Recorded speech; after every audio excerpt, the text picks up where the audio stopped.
de ceux à qui il s'adresse. Les maires sont les premiers acteurs du pacte social et les premiers messagers de la République, partout où ces principes peuvent être mis en cause.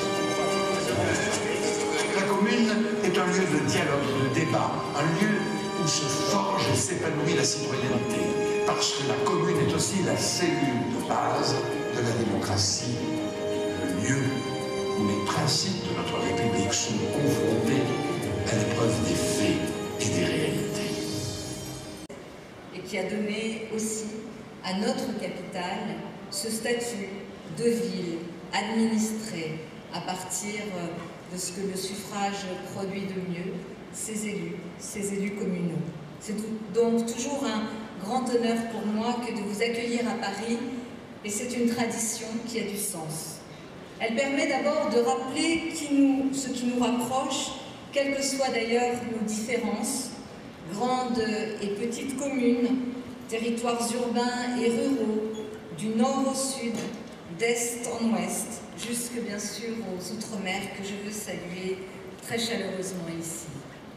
C'est un rendez-vous immanquable qui nous réunit autour du plus beau mandat de notre République, de la plus belle mission, celle de maire.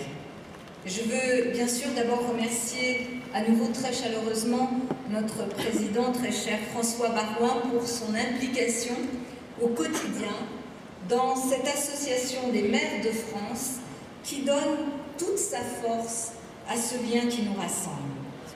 Mesdames, Messieurs les parlementaires, Mesdames, Messieurs, chers collègues, je suis très heureux d'être devant vous aujourd'hui pour cette séance solennelle de notre 102e congrès.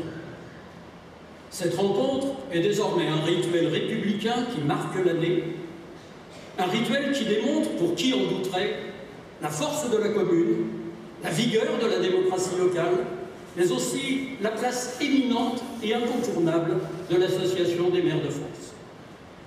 La dernière année du mandat, c'est évidemment l'occasion de dresser un bilan. Disons-le, jamais mandat municipal n'aurait été autant bouleversé et éprouvant.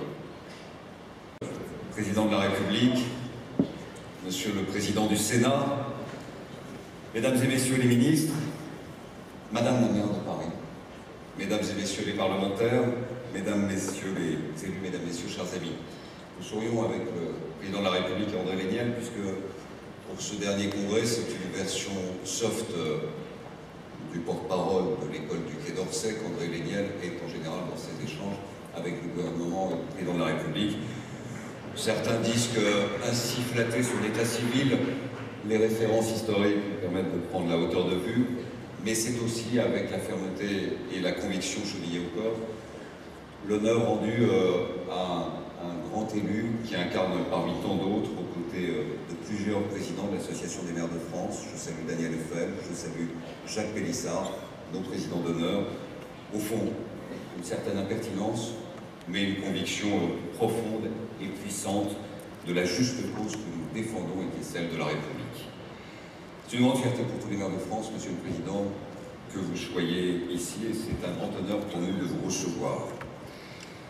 C'est un honneur parce que votre présence, comme garant des institutions de la nation, et notre présence, certainement dans un des congrès les plus importants par son influence, offre au visage de la République ces deux murs porteurs les plus essentiels.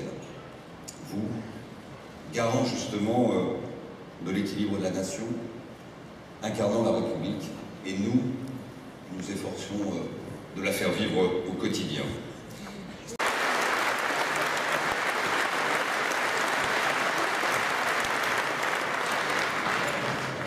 Monsieur le Président de la République, Emmanuel Macron.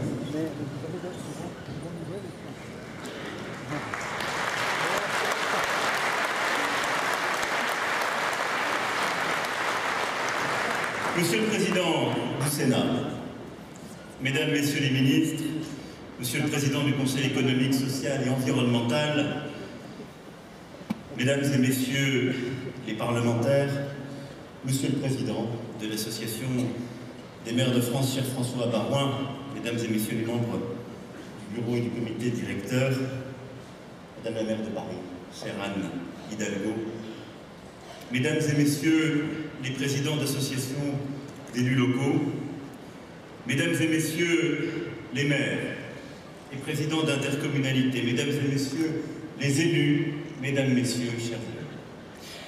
Merci d'abord de m'avoir permis de partager à l'instant à vos côtés l'hommage rendu au président Chirac, hommage affectueux et émouvant. Et merci de m'accueillir en cette deuxième journée, après avoir passé ces heures hier en particulier, aux côtés de tous nos amis et collègues ultramarins que je reconnais dans cette salle et qui font face à beaucoup des défis qui sont ceux de tout le territoire français, avec en plus bien souvent des défis bien particuliers auxquels à chaque fois nous tentons de répondre. Merci Madame le maire de Paris, chère Anne, merci Monsieur le Président, cher François Baroin, Monsieur le Vice-président, cher André Léniette, pour votre accueil, vos propos, vos interpellations.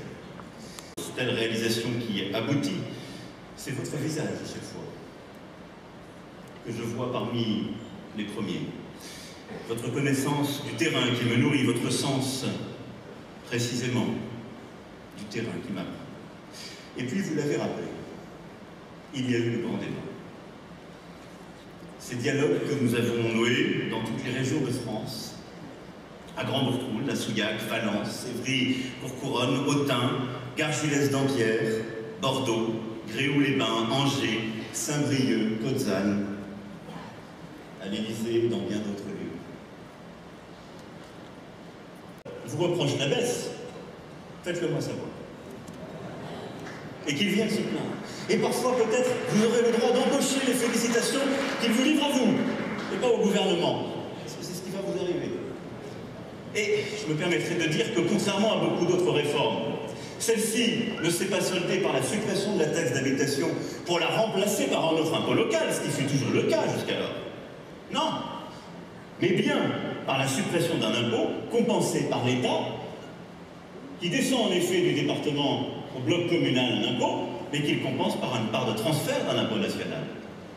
Et ça n'avait jamais existé, parce que ça veut dire que le payeur final de cette mesure, c'est bien l'État et ses économies. C'est une réalité.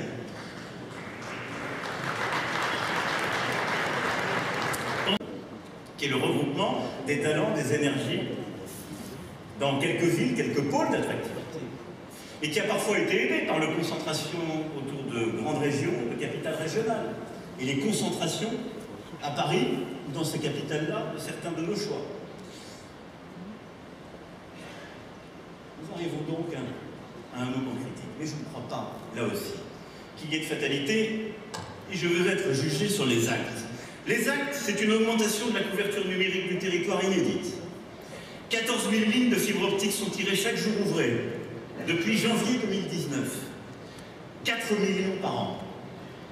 Nous serons donc au rendez-vous du haut débit pour tous en 2020 et du très haut débit pour tous en 2022, comme je l'y étais engagé, en juillet 2017.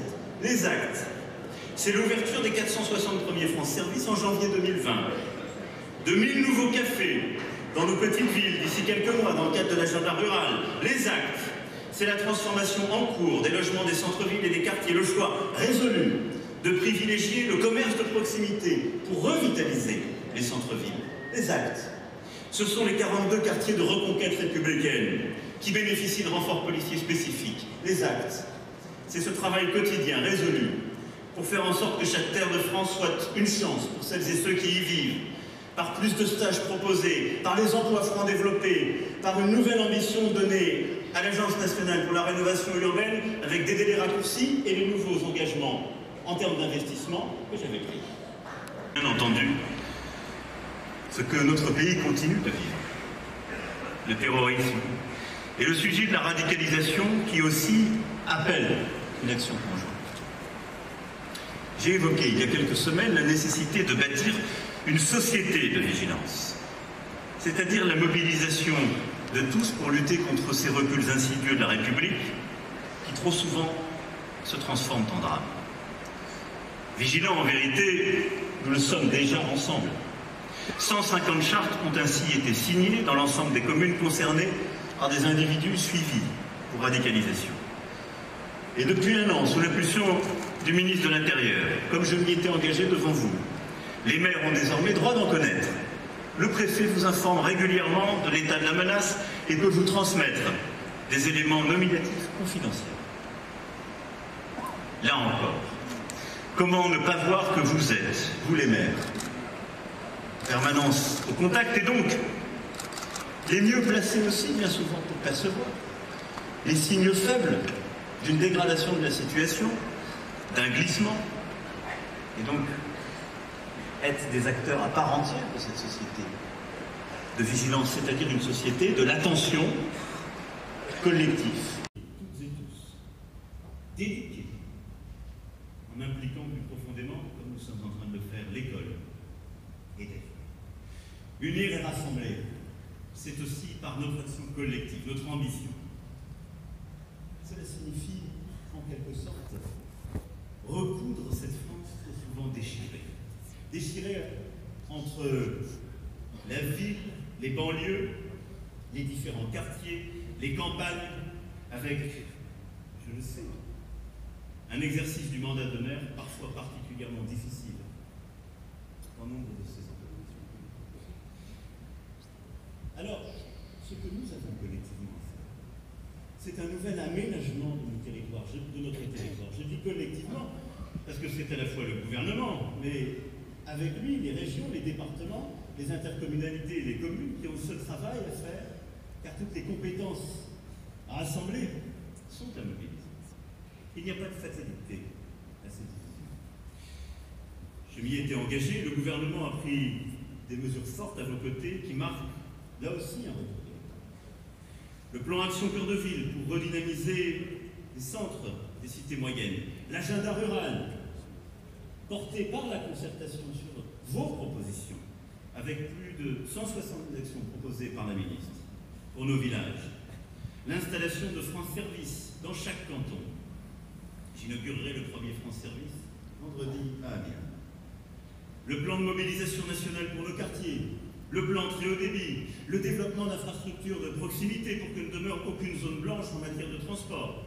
Et de ce point de vue, merci, Président, ce que vous avez dit sur les concertations en la matière. La loi d'orientation pour les mobilités devrait être ainsi votée ce soir à l'Assemblée nationale.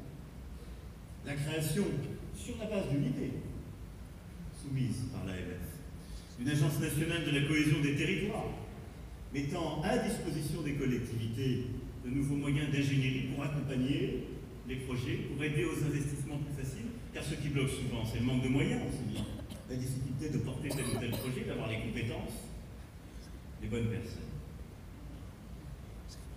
Jamais autant n'avait été fait pour que ce beau principe républicain, l'égalité, ne s'applique pas seulement aux femmes et aux hommes, mais aussi au territoire. Pour que la République porte une même attention à notre capitale qu'aux villages, de quelques âmes, aux grandes villes, aux cités moyennes. Nous arrivons tard